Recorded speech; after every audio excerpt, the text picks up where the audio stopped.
away from his parents. Very funny. Would you please welcome Mr. Jim Rorabaugh?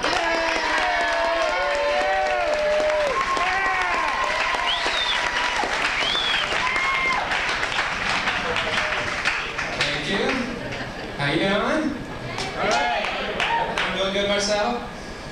I just want to take a few minutes and talk a little bit about the three main influences on my life.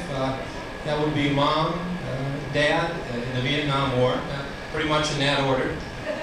Roughly the same destructive power in terms of my life.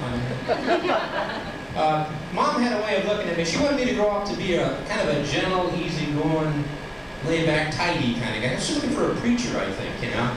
And she'd just say, Jimmy, go on into your room there, honey, and just clean up your sock drawer, you know, take it easy. Dust underneath the bed there, tidy up the room, and then come on out, I'll make you a cheese sandwich, you know. Don't be crossing the streets by yourself now, honey.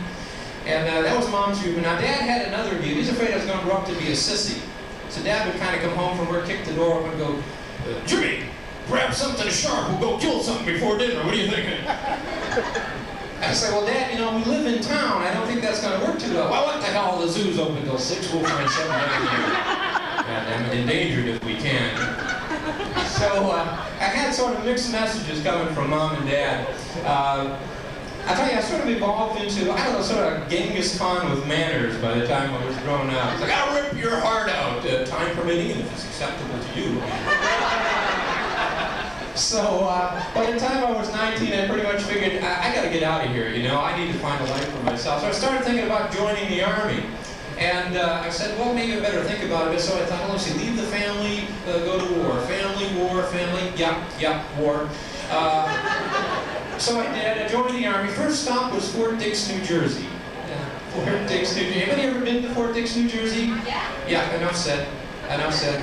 If you haven't been, by all means, you know, get the family together, try to build a vacation around that Fort Dix experience. I think it's worth your time. See that, take some pictures. Sort of the fungus doom capital of the world, as I remember.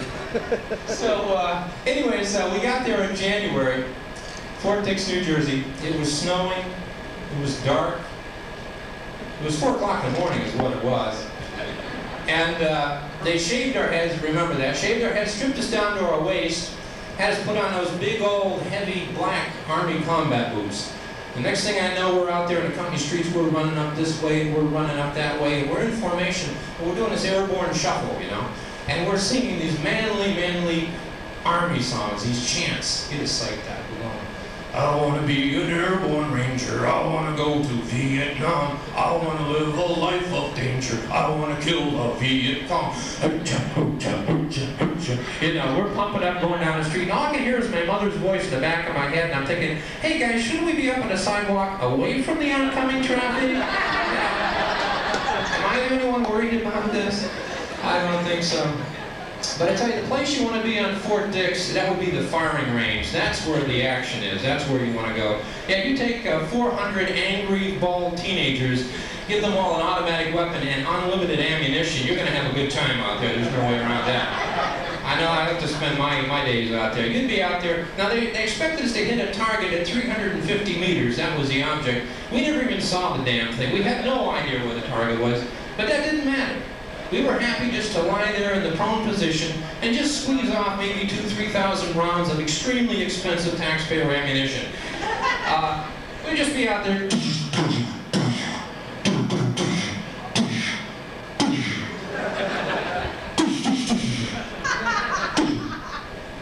You hit anything, Jimmy? No, I didn't hit anything, but I feel a lot better. You wouldn't have a cigarette on you, would you? I just feel so relaxed all of a sudden. I don't know. But, you know, that was the fun part of the firing line. Now, the hard part of the firing line was when you came off, because then you were confronted by Staff Sergeant Gore, our drill instructor with a funny hat, a nasty kind of guy. And he wanted to make sure we weren't taking any live ammunition off the line in those weapons. So you had to come to attention before Staff Sergeant Gore, and you had to say, no brass, no ammo, sir, kick back that bolt, and move on. I was the third one in line in this particular day. First guy stepped up and said, no brass, no ammo, sergeant. Stepped aside. Man number 2, no brass, no ammo, sergeant. Stepped aside. My turn. No brass, no ammo, sergeant. Ching!